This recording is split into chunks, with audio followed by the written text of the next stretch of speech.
Today we have, like I said, the triple significance of the Holy Eucharist as we enter into these very, very precious 3 days of the very foundations of our faith.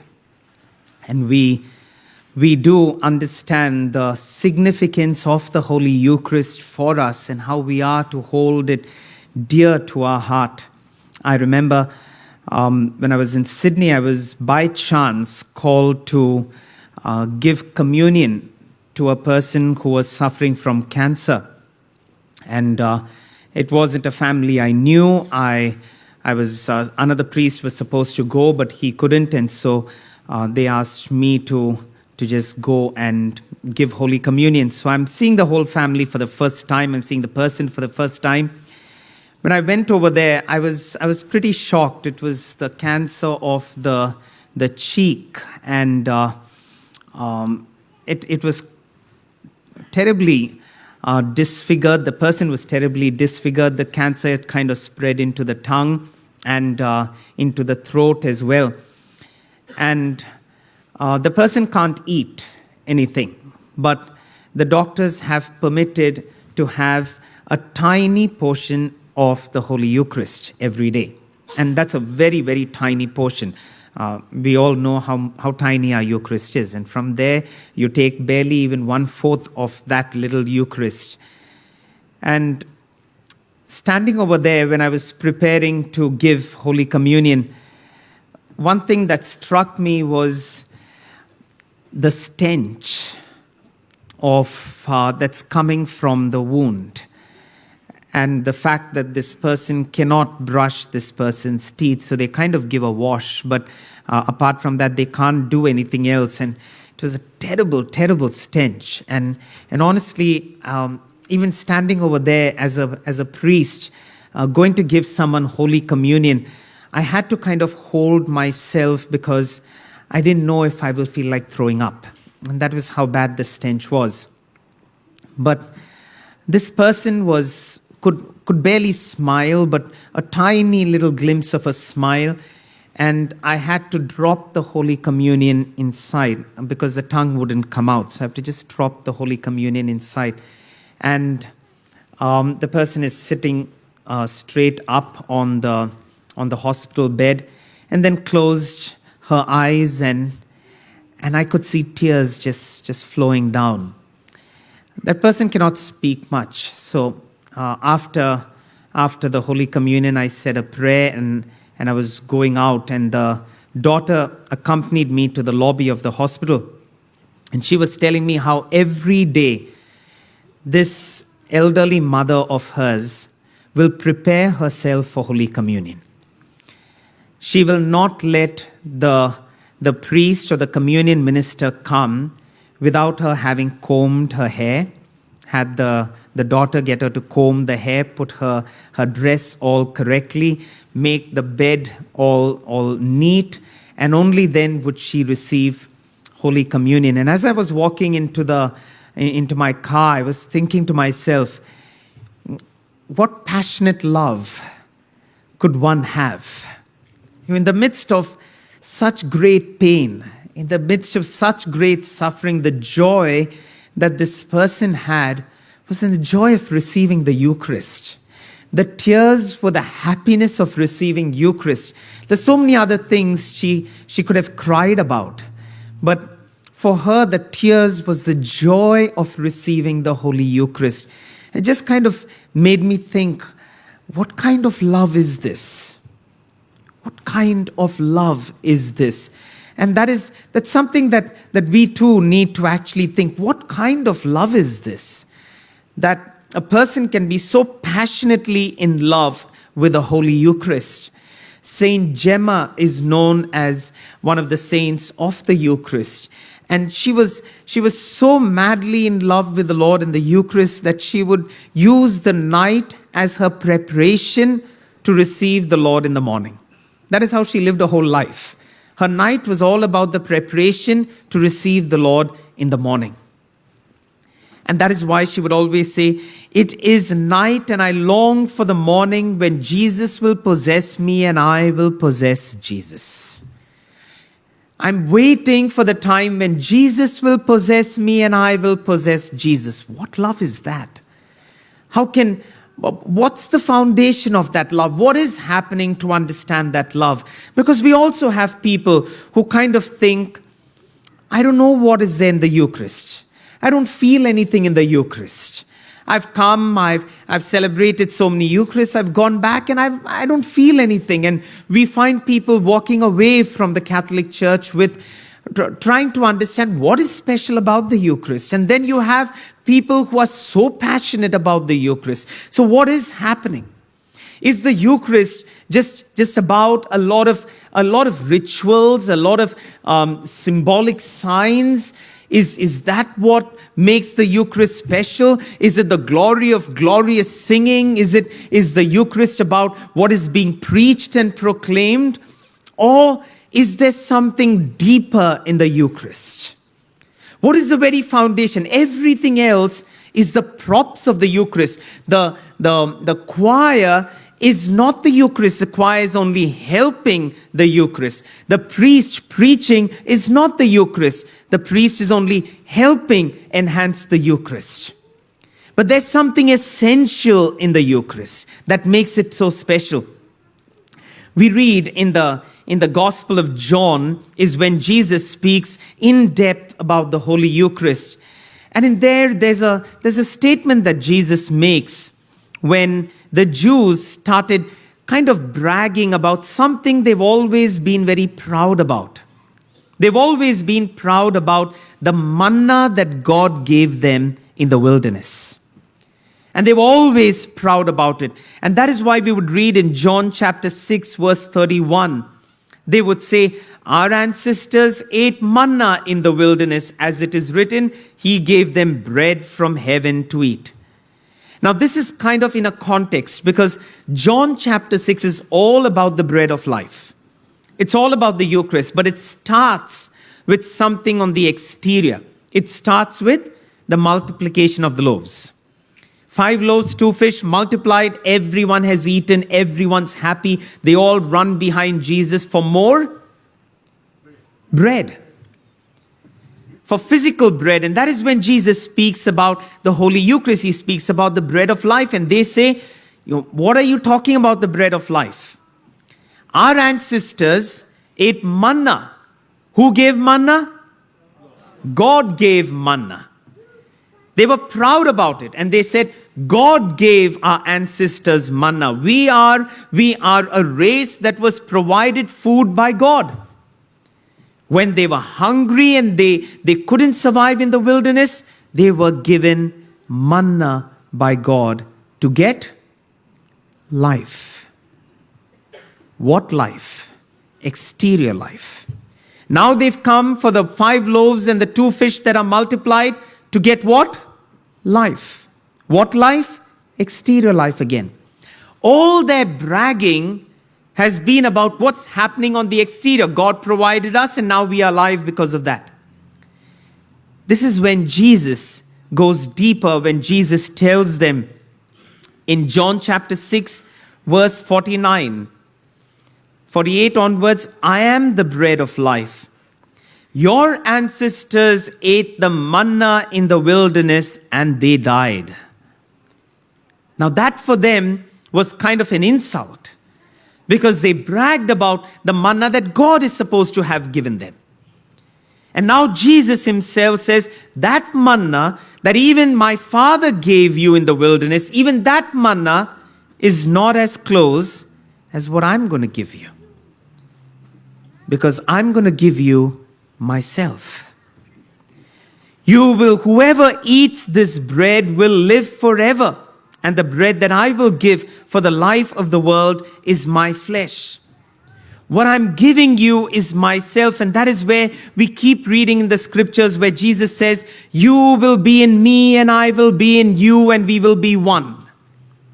So what becomes the foundation? When Jesus is speaking to the disciples as well, and he's giving them, on the day of the Last Supper, he gives them the Holy Eucharist.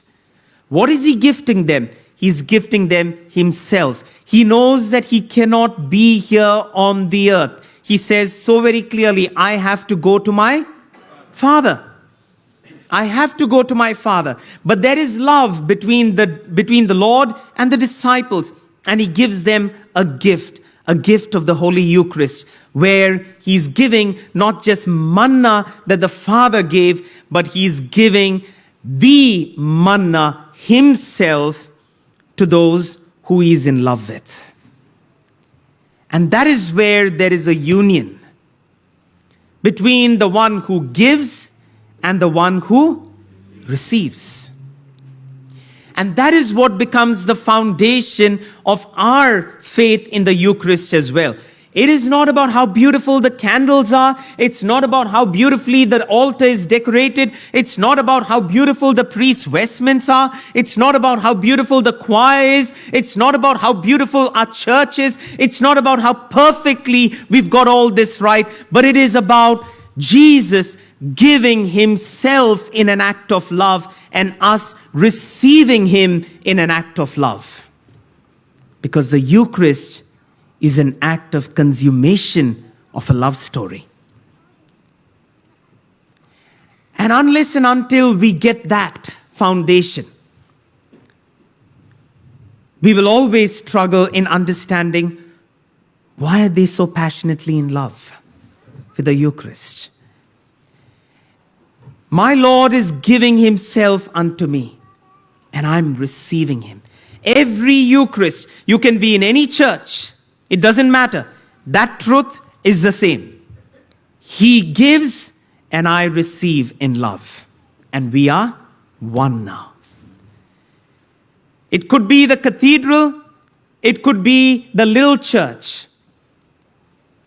It could be an amazing choir. It could be a choir that sounds like me.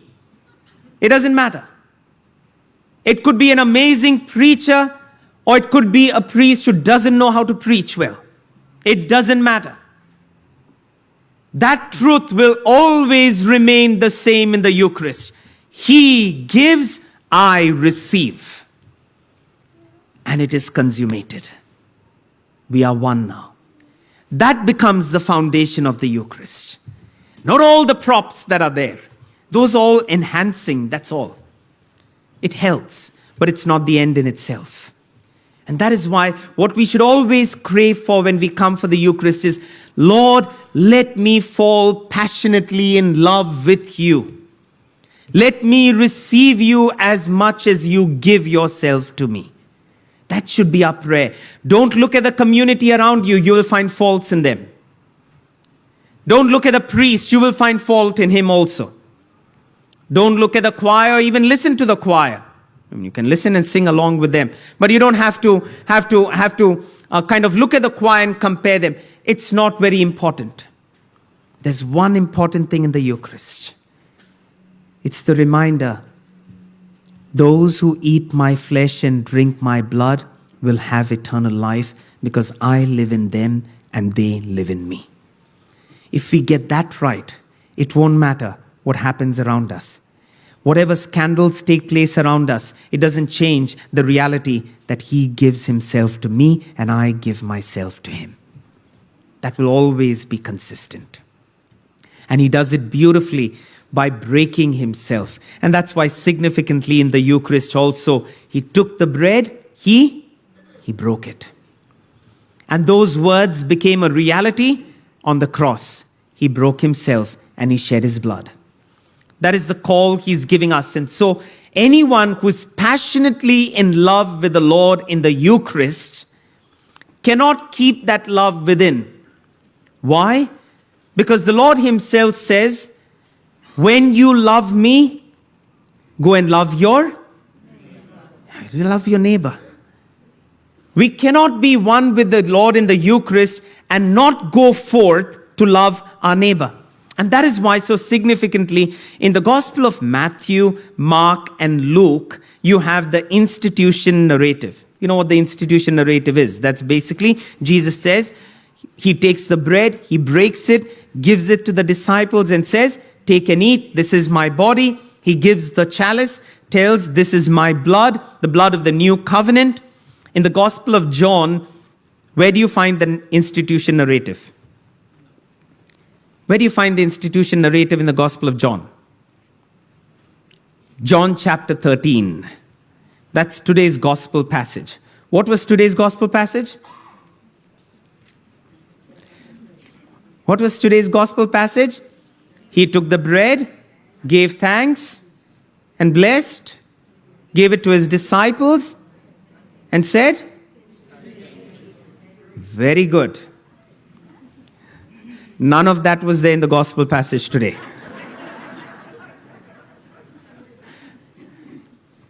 John chapter 13. Deacon Mario read. I'm so sorry. It is the washing of the feet. There is no institution narrative in the Gospel of John. They are at the Last Supper, but it doesn't speak of the institution narrative. It speaks of the washing of the feet. That's precisely what the Eucharist is supposed to turn into. You go forth and you wash the feet of your brother, your sister. Whose feet did Jesus wash? It's so easy to say that and feel okay. Disciples. Let's kind of turn that round and go specific. Whose feet did Jesus wash? Jesus washed the tax collector's feet. Jesus washed the betrayer's feet. Jesus washed the denier's feet. Jesus washed the unbelievers' feet. Jesus washed James and John, those who were obsessed with power and position. He washed their feet. He washed the feet of people who were far from perfect, imperfect people.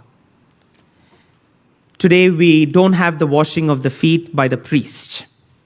That's because of COVID reasons. We have been told and directed from Rome that the priest will not wash the feet because of the COVID restrictions that we have. And today, for the washing of the feet, what we are going to do symbolically is we have different people over here. I've selected a few different people, and I've selected them differently as well. You have a married couple there. You have a mother and son there. You have a godmother and a goddaughter there. You have a mother and a daughter there. You have a mother-in-law and a daughter-in-law here.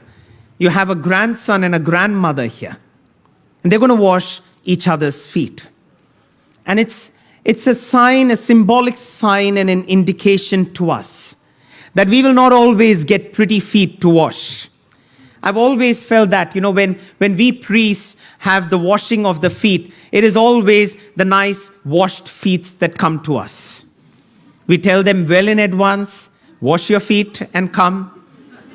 And then we do a nominal washing on top of that. But that's fake. Because that's not the kind of feet we are going to get to wash. You're going to get the betrayer. You're going to get the denier. What do we end up doing with the betrayer and the denier? What do we end up doing with a person who doesn't appeal to us? We can never think of washing their feet. We walk away.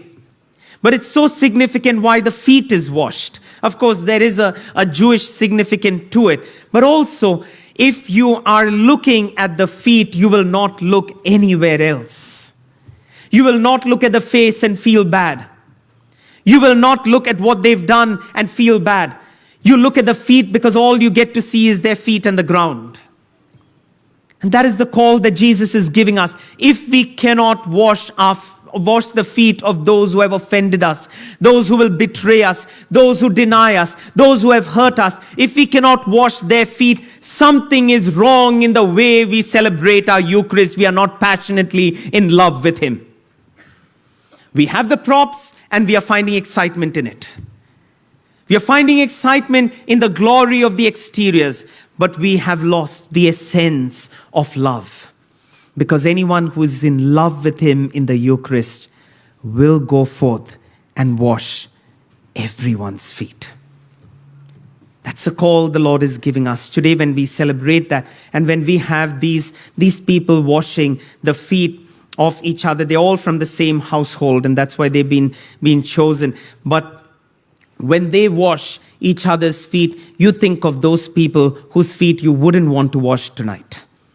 the people you wouldn't want to even call up, the people you wouldn't even want to message. They are the ones Jesus is asking you, when are you going to wash their feet? When are you going to wash their feet? And if you tell the Lord, Lord, it's not yet time, I'm not ready, my heart is not ready for it as yet, then I don't think our heart is ready for the Eucharist as well. Because from here flows the washing of the feet. And that's why it's important for us to pray for that grace and that blessing. Not only from you, today we also celebrate the beautiful feast of the institution of the Holy Priesthood. You're supposed to wish me happy feast, Father. Thank you. It's important. You have to wish every priest you know. It is the feast of the Holy Priesthood. It's important. If the Eucharist forms the very foundation of our love story with Jesus, remember how much more you need to be praying for your priests. We gossip a lot about our priests. We speak about how they've gone wrong and how they've made mistakes.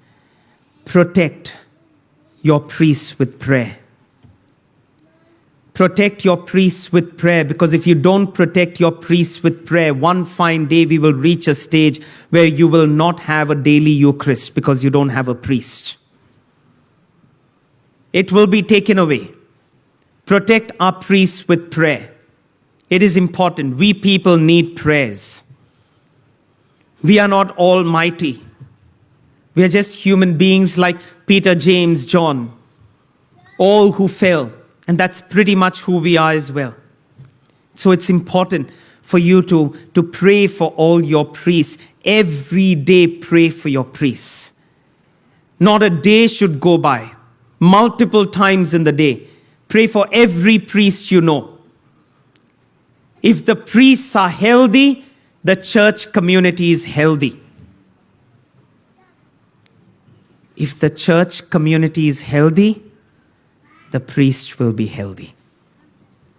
Because the priest will be covered with prayer. If at all you have been hurt, I know today we don't get an opportunity to wash the feet of the disciples. So as a priest, I don't get an opportunity to wash the feet. But I'm also called to be at your feet. If I've hurt you in any way, I'm called to be at your feet. Just as these people will be washing each other's feet, and you're called to wash someone's feet as well who has hurt you, I'm also called to wash your feet if I've hurt you in any way, if I've not been true to you, if I've caused pain, I've caused sadness, or I'm the reason for your tears. I'm called to wash your feet as well. And so we're going to start the washing of the feet. I cannot be washing the feet of the 12 disciples, so I'll be here in this first symbolic act of washing your feet, a symbolic act of washing your feet, and you pray for all priests during that time, after which we will have the washing of the feet by the 12 chosen.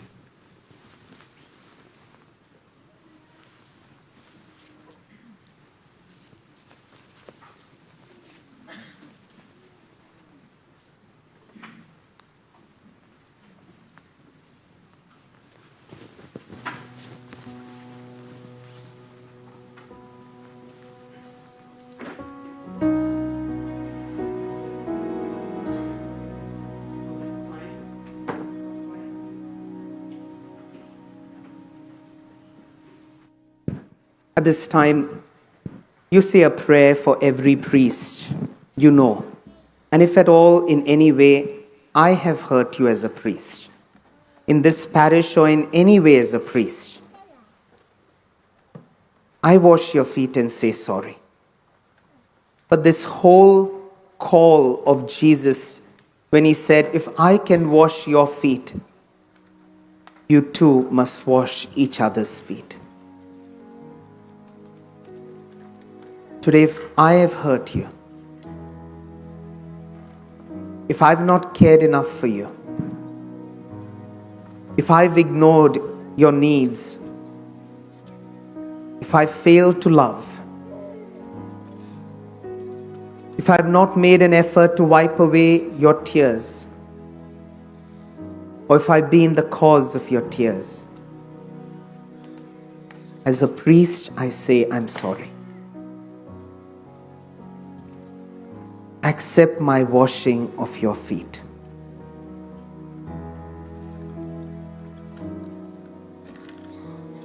Say a prayer for me. If there's any priest you know who has hurt you, and you still hold it in your heart, tonight on the feast of the Holy Priesthood, forgive them and pray for them. They might have caused you pain or sorrow. But tell the Lord, Lord, they were only human.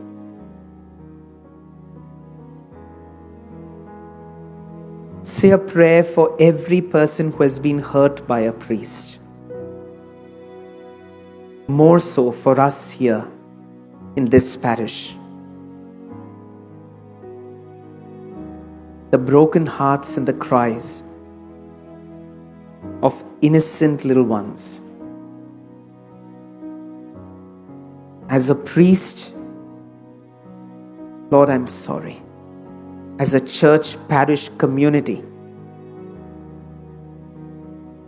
we say we are sorry.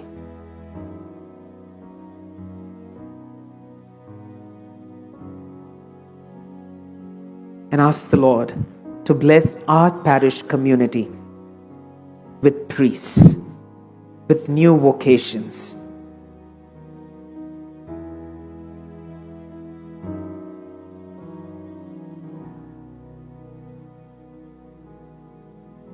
Have mercy on all of us, Lord. I'm sorry if I have hurt anyone in any way.